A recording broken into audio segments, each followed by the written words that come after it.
అంతవరకు మనం చూడడానికి ప్రయత్నం చేద్దాం. 9 నుండి 14 వచనాల వరకు మార్చి చదువుకుందాం. తామే నీతిమంతులమని తమ్ము నమ్ముకుని ఇతరులను తృణీకరించు కొందరితో ఆయన ఈ ఉపమానము చెప్పెను.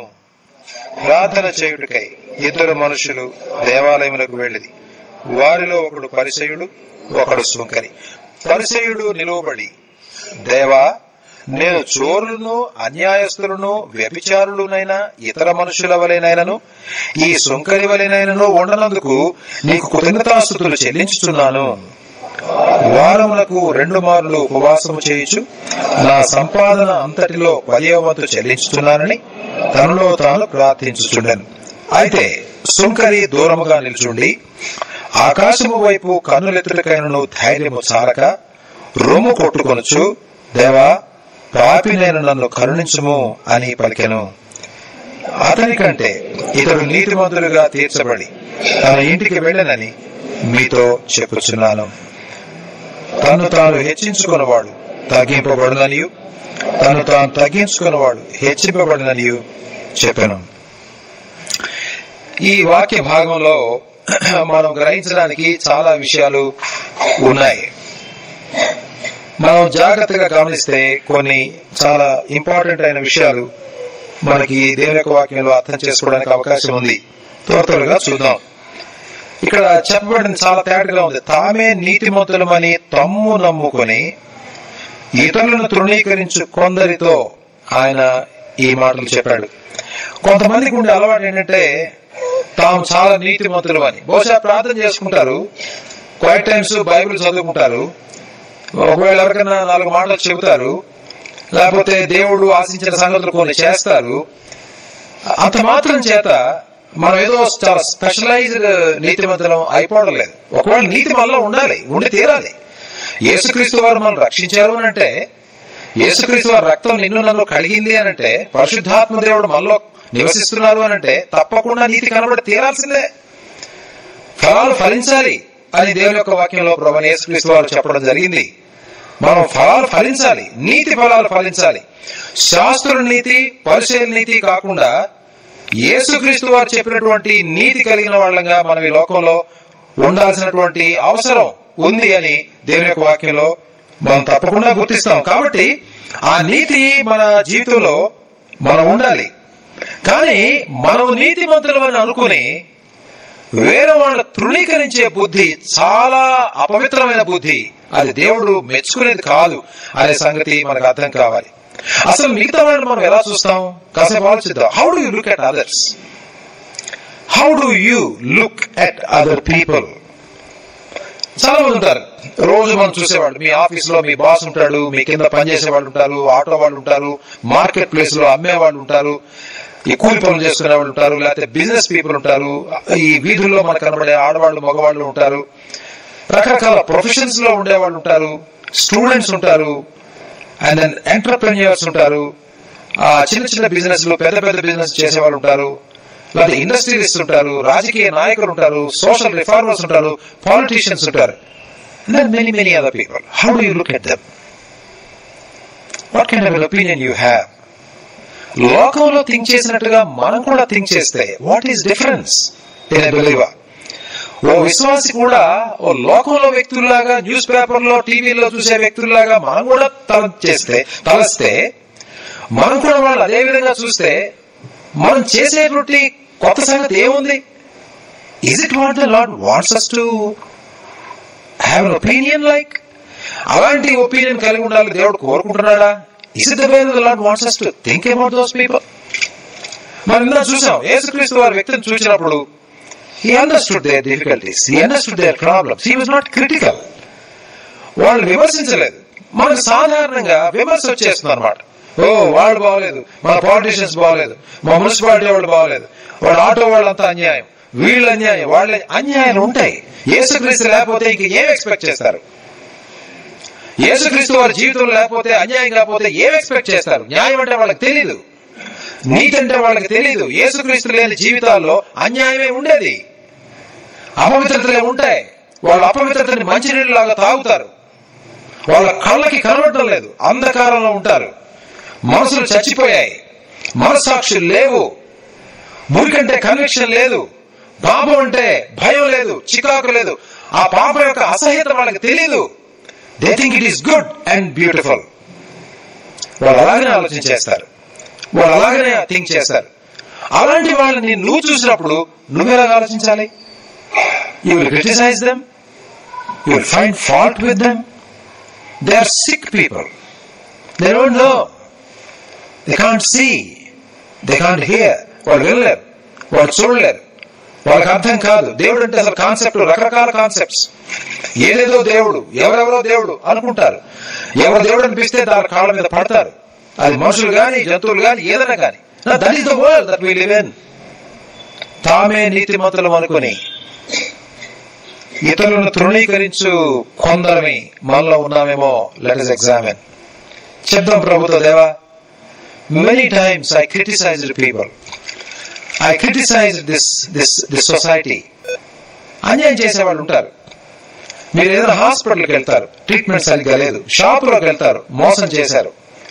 లేకపోతే ఇంకో దగ్గరికి వెళ్తారు, అన్యాయం జరిగింది, అక్రమాలు జరిగాయి. What shall we do? బాధ అవుతుంది. మిగతా వాళ్ళకి ఎలా బాధ అవుతుందో మనకు కూడా అలానే బాధ అవుతుంది. కానీ how do we react in the presence of God? దేవుని సన్నిధిలోకి రాత్రి ప్రార్థన చేసుకునేటప్పుడు how will you take all these things into the presence of God? దేవుని సన్నిధిలో రెక్టిఫై చేసుకోవడానికి రాత్రి పూట ప్రార్థన చేసుకోవడం చాలా ముఖ్యమైన సంగతి.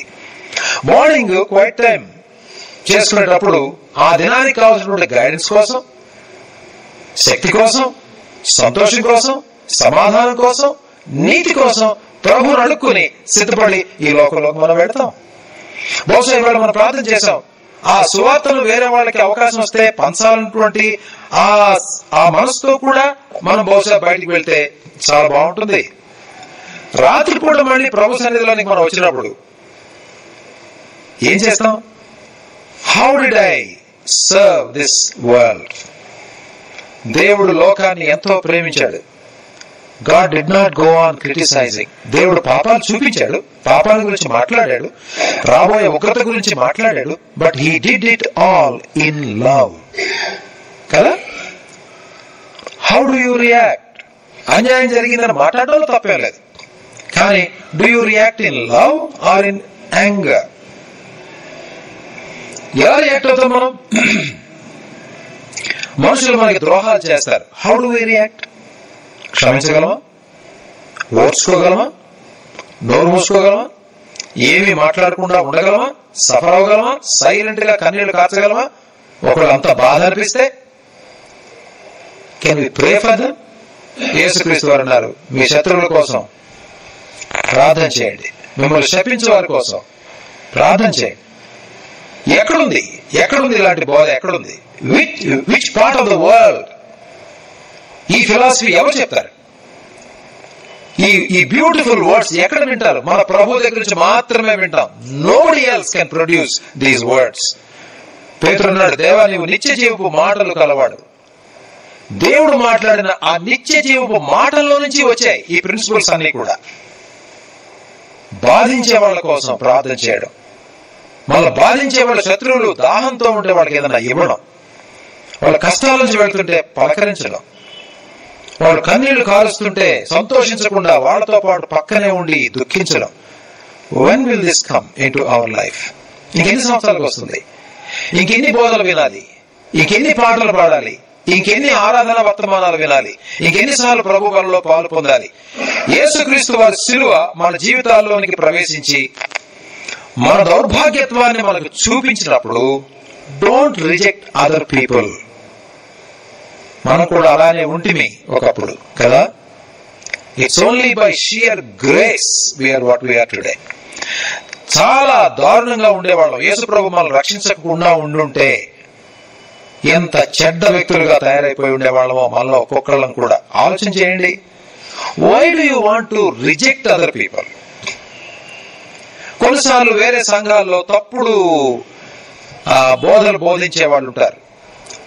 తప్పకుండా చెప్తాం, ఇది తప్పుడు బోధ, ఇది సాతాను బోధ, ఇది అబద్ధ ప్రవక్తలు ఉన్నారు అని చెప్పడంలో తప్పులేదు. కానీ but when somebody comes from the church to your place, will you be kind to them? ఒకవేళ వాళ్ళు నిజంగా రక్షణ పొందిన వాళ్ళు అయితే will you respect them? With all there mistakes. ఎంత తేడా రావాలి, మనుషులను చూసే విధానంలో ఎంత తేడా రావాలి ఆలోచించేయండి మిత్రులారా, సహోదరులారా. తామే నీతిమంతులమని తమ్ము నమ్ముకొని, ఎందుకు నమ్ముకున్నారు తమ్ము? ఏదో 4 నీతి పనులు వాళ్ళు చేశారు. ఇద్దరు గురించి చెప్పబడింది ఇక్కడ ఏముంది చూడండి. ఆయన ఈ ఉపమానం చెప్పాను. ప్రార్థన చేయడానికి ఇతర మనుషులు దేవాలయంలోకి వెళ్ళారు, మంచి పని చేశారు. వాళ్ళలో ఒకడు పరిసేయుడు, ఒకడు సుంకరి. పరిసేయుడు అంటే ఈ ధర్మశాస్త్రాన్ని చాలా నిక్కచ్చిగా నియమాలన్నింటినీ చక్కగా పాటించేటువంటి తెగ వాడు. దేవుని గురించి వేరే వాళ్ళకి చెప్పేవాడు, చాలా నిష్ఠమైన ఆచారాలు కలిగిన వాడు. సుంకరి అంటే సుంకం కలెక్ట్ చేసేవాడు. రోమన్ గవర్నమెంట్ ఈ ట్యాక్స్ కలెక్షన్ కోసం కొంతమంది సుంకర్లను నియమించారు. వాడు 50 రూపాయలు తీసుకోండి అని అంటే, ఉదాహరణకి ఇంకొక 2 రూపాయలు ఎక్స్ట్రా తీసుకుని ఆ 2 రూపాయలు వాడు జేబులో వేసుకుని ఆ 50 రూపాయలు తీసుకెళ్లి గవర్నమెంట్ కట్టేవాడు. వీళ్ళు ఇలా చాలా సంపాదించేసేవాడు. అందుకని వీళ్ళంటే ఆ రోజుల్లో అందరూ అసహించుకునేవాడు. ఎవరన్నా తిట్టాలంటే వీడు సుంకరి అనేవాళ్ళు అనమాట. సుంకరి అనే పదం అంటే చాలు వాళ్ళు తిట్టినట్టే లెక్కగా ఉండేది ఆ రోజుల్లో. వాళ్ళు పబ్లికన్స్ అంటారు వీళ్ళని. వాళ్ళు అంత హేట్ చేశారు సమాజంలో వాళ్ళు. If that is the case, వాళ్ళిద్దరూ దేవాలయానికి వెళ్ళారు. ఏం చేశారు దేవాలయానికి వెళ్ళి? చూడండి, పరిసేయుడు నిలబడి, దేవా, నేను చోరులను, అన్యాయస్తులను, వ్యభిచారులైన ఇతర మనుషుల వలనైనను ఈ సుంకరి వలనైనను ఉన్నందుకు నీకు కృతజ్ఞతాస్తుతులు చెల్లించుచున్నాను. నేను దాంతో స్టార్ట్ అయింది. నేను ఇలా లేను. నేను ఎవలా లేను? చోరులు, దొంగలు, అన్యాయస్తులు, వ్యభిచారులు అయిన ఇతర మనుషుల వలె. Look at that. ఎంతమంది తెలుసు తనకి? ఇతర మనుషుల వలె, ఈ కేటగిరీకి సంబంధించిన ఇతర మనుషుల వలె నేను లేను. ఇంకా చెప్పాలంటే అడుగు అక్కడ నిలబడుతున్నాడు చూడవాడు, వాడు సుంకరం చెప్తుంది. వాడి వ్యవహారం, వాడి డబ్బు సంచి అన్ని చూస్తుంటే అర్థమైపోతుంది వాడు సుంకరే, నాకు తెలుసు వీడు. ఈ సుంకర్లాగా కూడా నేను లేను, ప్రభువా నీకు స్తోత్రం అన్నాడు. ఏమన్నాడు? ఉన్నందుకు నీ కృతజ్ఞతాస్తుతులు చెల్లించున్నాను. ఇంకా ఏమన్నాడు?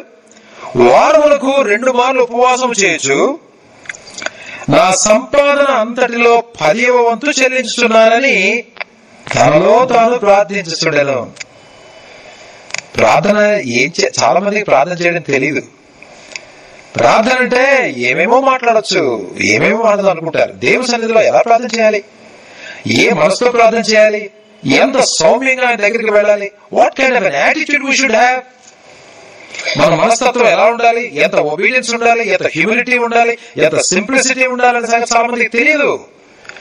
అందుకనే దేవుని యొక్క వాక్యం చెప్తుంది, దేవుని సన్నిధికి వెళ్ళినప్పుడు, దేవుని మందిరానికి వెళ్ళినప్పుడు ఏం మాట్లాడుతున్నావో జాగ్రత్తగా చూసుకోవాలి అని దేవుని యొక్క వాక్యం చెబుతుంది.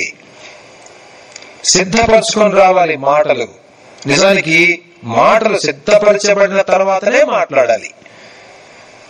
గమక నోటికి వచ్చేస్తుంది, కొంచెం ఆగి ఆ మాటలు కొంచెం వద్దనుకొని వాటిని కొంచెం సరిచేసి ప్రాపర్ గా మాట్లాడడం నేర్చుకోవాలి. చిన్నపిల్లలు మాట్లాడడం నేర్చుకుంటే తల్లిదండ్రులకు చాలా సరదా అయిపోతుంది. అమ్మో వాడి నోట్లో చేత మాట వచ్చింది, ఇప్పుడే విన్నాను నేను అని సంబరపడిపోతారు. వాడు 10 నెలలు మాడితే ఆగితే వాడు ఇటు కూడా మాట్లాడతారు, మనకంటే బాగానే మాట్లాడతారు. అయితే మొట్టమొదటి మాటలు వాడు నేర్చుకునేటప్పుడు చాలా సంతోషంగా తల్లిదండ్రులు చూస్తారు. నువ్వు మాట్లాడుతుంటే నీ పరలోకపు తండ్రి ఈజ్ హ్యాపీ.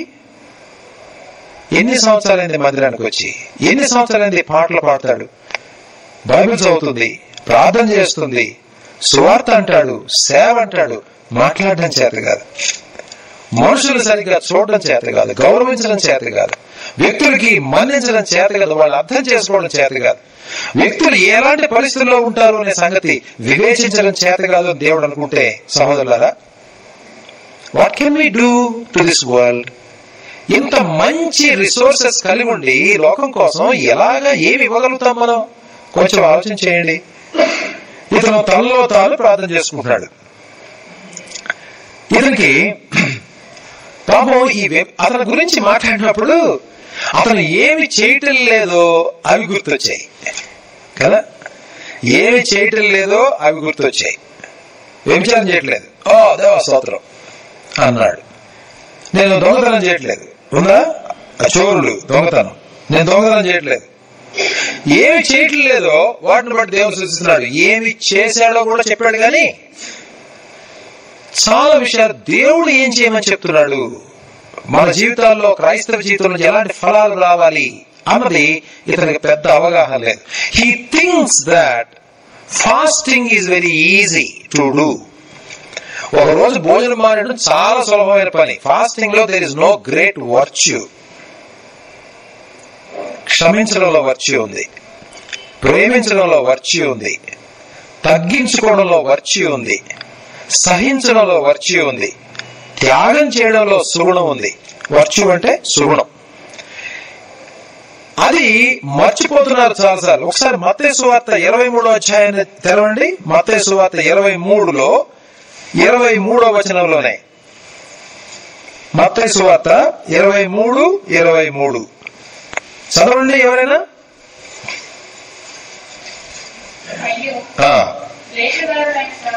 అయ్యో వేషధారులైన శాస్త్రులారా, పరిసయ్యులారా,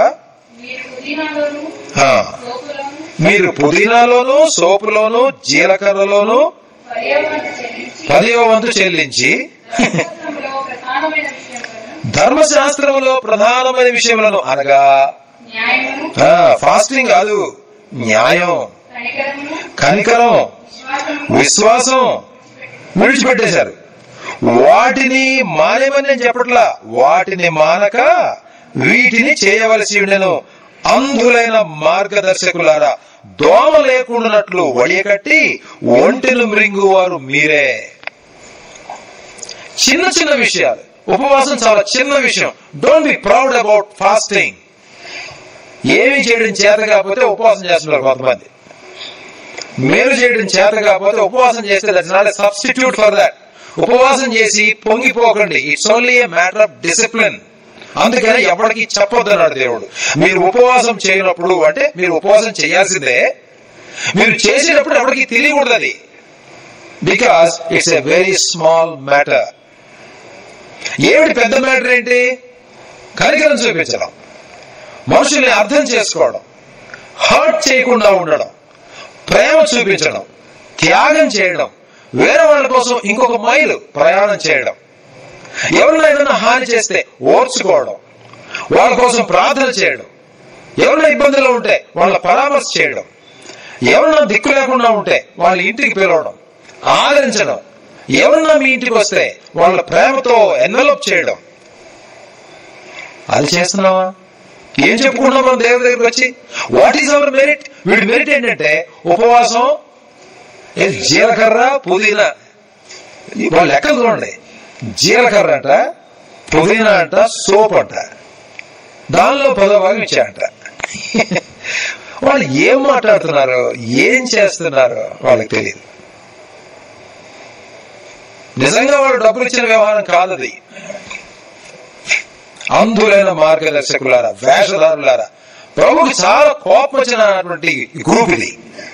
ప్రభు చాలా చికాకు పడిన గ్రూప్. వాళ్ళకి ఏది కూడా బోధించలేదు ఆయన. ఆయన వెనకబడి వచ్చారు కానీ వాళ్ళని అడ్రస్ చేసి యేసుక్రీస్తు వారు ఏమీ చెప్పలేదు. ఎవరో ఒకళ్ళిద్దరు పరిచయాలని భోజనాన్ని పిలిస్తే వాళ్ళ ఇంటికి కూడా వెళ్ళాడు ఆయన. అక్కడ కూడా ఆయనలో తప్పులు పట్టాలని ప్రయత్నం చేశారు వాళ్ళు. మన జీవితంలో అసలు వేరే వ్యక్తుల్లో తప్పులు గమనించే భయంకరమైన స్థితి మనలో ఉందేమో కొంచెం ఆలోచన చేసుకుందాం. ప్రభువా, నాకు వేరే వాళ్ళ తప్పులు కనబడద్దు, వేరే వాళ్ళ మంచితనం నాకు కనబడేలాగా సహాయం చేయి.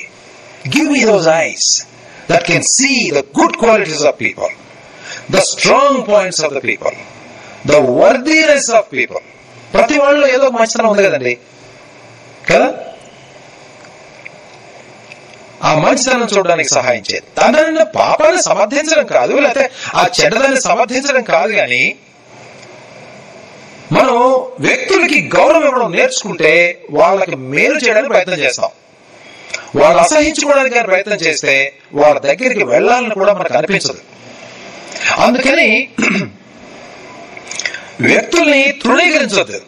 తామే నీతిమంతులు అనుకుని ఇతరులను తృణీకరించుకొందరితో ప్రభు చెప్తున్న మాటలు చాలా కఠినంగా చెప్పాడు.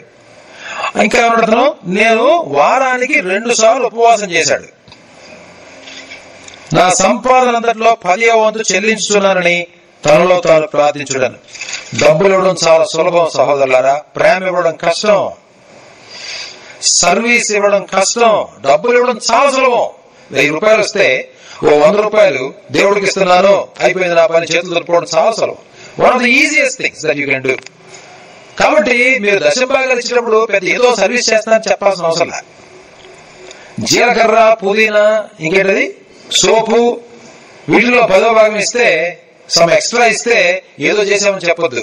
ఎప్పుడు చెప్పుకోవచ్చు అంటే, దేవుడు నాకు క్షమించే మనసు ఇచ్చాడండి, పలానా వాళ్ళకి క్షమించాను, నేను దేవునికి స్తోత్రం. పలానా వాళ్ళకి సేవ చేశాను, సేవ చేయాలనుకున్నాను, కొంతమంది దగ్గరికి వెళ్ళాను, సేవ చేశాను, దేవునికి స్తోత్రం. అలాంటి ప్రార్థన ఎంత బాగుంటుంది, అలాంటి సాక్ష్యాలు ఎంత బాగుంటాయి. దేవుడి సన్నిధిలోకి వెళ్ళాడు, దేవా అన్నాడు, నేను అని మొదలుపెట్టాడు. చోరులను, అన్యాయస్తులను, వ్యభిచారులను, సాధారణంగా మనకుండే టెంప్టేషన్ ఏంటంటే, మన దగ్గర లేని పాపాల గురించి మనం ఆలోచన చేసి దానిలో పెద్ద సుపీరియర్ క్వాలిటీ అనుకోవటం. మనలో ప్రతి వాళ్ళకి కూడా కొన్ని రంగాల్లో బలహీనతలు, పాపాలు, మురికి చేసే జీవితాలు ఉంటాయి. అందరం ఒకటేగా ఉండవు. దీనిలో ఎవరెవరికి తగినటువంటి పాపాలు, బలహీనతలు వాళ్ళ జీవితాలు ఉంటాయి. ఆ రంగాల్లో జయం పొందావా? కోపం ఎక్కువ తగ్గిందా? మనుషులు పట్టించుకో, నీ పాటి నువ్వే, అసలు వేరే వాళ్ళకి సంబంధం లేదు. కానీ ఈవేళ వేరే వాళ్ళ గురించి చేస్తావా? ఎవరి గురించి కొంత త్యాగం చేసావా? ఎవరినైనా ఆదరించావా? ఎవరికైనా ఒక ఫోన్ కాల్ చేసి నీకోసం నేను ప్రార్థన చేస్తున్నాను అని చెప్పావా? ఎవరింటికైనా వెళ్ళి వాళ్ళకి ఏదన్నా ఆప్యాయంగా పలకరించావా? ఏదన్నా ఇవ్వాలనుకుంటున్నాను ప్రభా, నీకు ఇచ్చాను గాని వ్యక్తులు కూడా ఎవరైనా సహాయం చెయ్యి అని ప్రార్థించావా? దిగులో ఉన్నారేమో, ఎవరు విజిట్ చేసేవాళ్ళు లేరేమో, నేను అలాంటి వాళ్ళ దగ్గరికి వెళ్ళాలనుకుంటున్నాను, ఎవరు ఎక్కడున్నారో నాకు కొంచెం చూపిస్తావా దేవా అని ప్రార్థన చేసావా? ఏం ప్రార్థన చేస్తున్నారు? వాళ్ళలాగా లేను, వీళ్ళలాగా లేను, ఇదిగో ఈ నిలబడ్డ వాటి దాకా కూడా లేను, థ్యాంక్స్. అదండి జీవితం అంటే, అదా క్రైస్తవ లైఫ్ అంటే? Can you thank God for that? దేవుడు అలాంటి ప్రార్థనలు వింటాడా? తనలో తాను ప్రార్థించుకున్నాడు, అది వాడే చేసుకునే ప్రార్థన. ప్రార్థన చేసినట్టుగా ఉంది కానీ హీఈస్ ప్లీజింగ్ హిమ్సెల్ఫ్. సహోదరులారా, జాగ్రత్తగా ఉండాలి. ఈ జనరల్ టెండెన్సీ మనలో లేకుండా ఉండాలి. దేవుడు అన్నాడు, మీకు నేను ఆజ్ఞాపించినవన్నీ మీరు చేసిన తరువాత, ఏమని చెప్పన్నాడు? ఆ పేజీలో చూడండి, పక్కన 17వ అధ్యాయం 10వ వచనంలో చూడండి, మీరును మీకు ఆజ్ఞాపింపబడినవన్నీ చేసిన తరువాత మేము నిష్ప్రయోజకులమైన దాసులము, మేము చేయవలసినవే చేసి ఉన్నాము అని చెప్పండి అని ఆయన అన్నాడు. ఏమని చెప్పాలంట? అయ్యా, నువ్వు చెప్పినవన్నీ చేశాం, నిష్ప్రయోజకులమైనటువంటి దాసులు, మేము చేయవలసినవే చేశాం, ఎక్స్ట్రా ఏం లేదు. మిగతా వాళ్ళందరూ అబద్ధాలు చెప్తున్నారు, నువ్వు నిజం చెప్పావు, పెద్ద మెరిట్ అది. నిజం చెప్పాలి, నిజం చెప్పావు, ఏం ఎక్స్ట్రా చేసింది? గౌరవించాలి. మిగతా వాళ్ళందరూ గౌరవించరు. క్లాసులో అందరూ గౌరవం చేస్తారు, నువ్వు గౌరవం చేయట్లేదు, మర్యాద కూర్చున్నావు, అదే మెరిటా? నువ్వు చేయాలి, నువ్వు అలానే ఉండాలి, అలా ఉన్నావు. Why are you claiming a merit? Merit claim చేయాల్సినటువంటి అవసరం లేని చోట don't claim merit. God doesn't like it. అసలు నీకున్న మెరిట్ నీది కాదు, ఎవరిది? నేనేమై ఉన్నానో అది దేవుని యొక్క ఉచితమైన కృప వల్ల అయి ఉన్నాను పౌలు అంటాడు 15వ అధ్యాయంలో, 1 కొరింథీ. We must understand this. We live by the grace. దేవుడు మారుస్తూ వస్తున్నాడు, కొన్ని తెలుపుతూ వస్తున్నాడు, నేర్చుకుంటున్నాం, మార్చుకుంటున్నాం, కొంచెం కొంచెంగా బెటర్ అవుతున్నాం. దేవుడి దగ్గర నేర్చుకునే వాళ్ళకి నేర్చుకునేటువంటి వాళ్ళు చేసే ప్రార్థనలు వేరు, నేర్చుకోని వాళ్ళు అన్ని మాకు తెలుసు అని అనుకునే వాళ్ళు చేసే ప్రార్థనలు వేరుగా ఉంటాయి. God is listening to all that rubbish. ఆ చెత్త అంతా దేవుడు వింటూనే ఉన్నాడు. and God will judge one day. చాలాసార్లు మనం అలా చేస్తాం. అసలు మనకుండే యాటిట్యూడ్, మనకుండే టెండెన్సీస్ మన ప్రార్థనా జీవితాన్ని కూడా నడిపిస్తాయి అని అర్థం చేసుకుంటాం ఈ ప్రార్థనలో. One man is praying. God did not like that prayer. చెప్పాడు. He did not like that prayer. ఆ ప్రార్థన అతన్ని నీతిమంతుడిగా చేయలేకపోయింది. నేను నీతిమంతుడిని, నేను అతనిలా లేను, ఈవిళ్ళ లేను, ఆ కుటుంబంలో లేను, మా పాస్టర్లా లేను ఇట్లా అనుకుంటే you will not become a righteous man. ప్రభువా నీలాగా లేని దేవా, నీలాగా చెయ్యి, నీ వాత వింటున్నా, నీలాగా మాట్లాడడానికి, నీలాగా చూడడానికి, నీలాగా జాలిపడడానికి, నీలాగా కరుణించడానికి, నీలాగా గౌరవించడానికి, నీలాగా సౌమ్యంగా తగ్గించుకోవడానికి సహాయం చేయి దేవా అని ప్రార్థన చేస్తే that is meaningful. That is very precious in God's sight. మన నోట్లో నుంచి అలాంటి ప్రార్థన రావాలి. కాబట్టి మనం కానీ యాటిట్యూడ్ సరిగ్గా లేకపోతే మన ప్రార్థనలు కూడా సరిగ్గా ఉండవన్నమాట. Attitude many times determines your prayer. అసలు చాలాసార్లు మనలో ఇన్హెరెంట్ గా ఉండే అన్వర్దినెస్ ని మనం గుర్తించకుండానే ఉండిపోతున్నాం. అతను చెప్పాలి, దేవా వారానికి 2 సార్లు ఉపవాసం చేశాను కానీ పలానా వాళ్ళని క్షమించలేకపోతున్నా, నీ నీతి నాకు ఇంకా అర్థం కాలేదు, నేను చాలా మగాన్ని లేకపోతే అన్ని తెలిసిన వాడు అనుకుంటున్నాను కానీ తెలియని వాళ్ళ పట్ల జాలి లేదు నాకు. ఇప్పుడు సుంకరి ఉన్నాడు, ప్రభువా నన్ను మార్చావు, ఇతను కూడా మార్చలేవా అని ఉంటే చాలా బాగుండేది. అట్లా ప్రార్థన చేయాలి. నేను సూపర్ గా ఉన్నా, ఎందుకు ఎట్టున్నాడో అని దేవుడితో మాట్లాడుతున్నాడు. అతనికి ఏం మాట్లాడుతున్నాడో ఎవరితో మాట్లాడుతున్నాడో తెలియదు. ఒక అమాయకుడి గురించి దేవుడి దగ్గర కంపేర్ చేసుకుని ఎంతో తృప్తి ఆనందాన్ని పొందుతున్నాడు తెలివి తక్కువ పరిసయుడు. అతనికి నీతి రాలేదు, అతని ప్రార్థనలకి జవాబు కూడా రాదు. ఎందుకంటే రావడం అసలు ఏమీ లేదు. చాలాసార్లు ఇన్హరెంట్ అన్వర్దినెస్ ని మనం మర్చిపోతాం. అందుకని దేవుడి సన్నిధిలోకి వెళ్ళినప్పుడు మనం ఏం చేసామో దేవుడు అన్ని నోట్ చేసుకుంటాడు. వాటి గురించి పెద్ద మాట్లాడాల్సిన అవసరంలా. ఏమి చెయ్యలేకపోయాం, ఎక్కడ తక్కువ పడుతున్నాం, ఏ విషయంలో లోపంగా ఉన్నాం, ఏ విషయంలో దేవుడు మనలో ఉండే లోటు పోడ్చాలి, ఎక్కడ తక్కువ ఆయన వెయిట్ లో తక్కువ పడుతున్నామని ఆలోచించి వాటి కోసం మనం ప్రార్థన చేసుకోవాలి. అందుచేత మనం అలాంటి వాళ్ళంగా ఉండాలి. సాధారణంగా మన తప్పులు మనకి కనబడవు, కరెక్టేనా? ఎవరికైనా సరే, బోధకులకు కానీ వినే వాళ్ళకి కానీ వాళ్ళ తప్పులు వాళ్ళకి కనబడవు. తెలుగులో ఒక పద్యం కూడా ఉంది, ఏంటది? తప్పులు ఎన్నవారు తమ తప్పులు ఎరుగారు. రైట్. కాబట్టి తప్పులు ఎన్నే పరిస్థితుల్లో ఉండొద్దు. మనం తప్పులు ఎన్నుకుంటూ కూర్చుంటే మన తప్పులు తెలియవు మనకి. తర్వాత నాలో తప్పులు లేవు అని అనుకునే వాళ్ళు they live in a unreal world. అసహజమైనటువంటి జీవిత వాతావరణంలో వాళ్ళు జీవిస్తారు. Don't live in an unreal world, live in a real world. Progress ఉందా? మంచిదే. నేను అంతకుముందు 2009 చేసేవాడిని కాదు, ఇప్పుడు చేస్తున్నాను. దేవా నా జీవితం ఎంత మార్చావు, నీకు స్తోత్రం, నీ కృపే ఇదంతా, నీ దయ ఇదంతా అలా చెప్పుకోవడంలో ఎంతో గొప్ప ఉంది. ప్రభా మా పక్కన బహుశా కొంతమంది ఉన్నారు, వాళ్ళు ఒకవేళ నాలాగా నన్ను ఎలాగ టచ్ చేసావు వాళ్ళని కూడా టచ్ చేయి, ఇది నాది కాదు ఇది నీదే అని చెప్పగలడం ఎంత గొప్పది. నేను పౌలు అంటాడు అనమాట, గలతీ 2:20 పౌలు ఏమన్నాడు చెప్పండి? ఏమన్నాడు? నేను క్రీస్తుతో కూడా సిలువ వేయబడి ఉన్నాను, ఇక జీవించేవాడను నేను కాదు, క్రీస్తే నా యందు జీవించున్నాడు. కంప్లీట్ అథారిటీ ఆయనకి ఇచ్చేశాను. నేను చేస్తున్న పనులు, నేను పలికే మాటలు క్రీస్తే. అందుకని అంటాడు, నా మటుకైతే బ్రతకడం క్రీస్తే. బ్రతకడం క్రీస్తే అయినోడికి చావైతే లాభమే కదా. అయితే ఇప్పుడు నేను శరీరమందు జీవించుతున్న జీవితము ఎలా జీవిస్తున్నావయ్యా మీరు అని ఏమన్నా అడిగితే నేనేం చెప్తానంటే, ఇప్పుడు శరీరమందు జీవించుతున్న ఈ నా జీవితము నన్ను ప్రేమించి, చెప్పండి, నా కొరకు తను తాను అప్పగించుకొనిన దేవుని కుమారుని అందరి విశ్వాసము వలన జీవించుచున్నాను. మిమ్మల్ని అందరికి వాక్యాలకు అర్థం పెట్టమని చెప్పాలి. నేను హోంవర్క్ ఇవ్వాలి, ఓ 2 మాటలు. సండే స్కూల్ పిల్లలాగా మీకు కూడా 2 వాక్యాలు ఇచ్చి వచ్చే వారిని అర్థం పెట్టి చెప్పడం చెప్పాలి. నేర్చుకోండి ఈ మాటలన్నీ కూడా చక్కగా చెప్పగలగాలి. పట్టుదలతో చదవండి. ఈ సంవత్సరం దేవుని వాక్యాన్ని పట్టుదలతో చదవండి.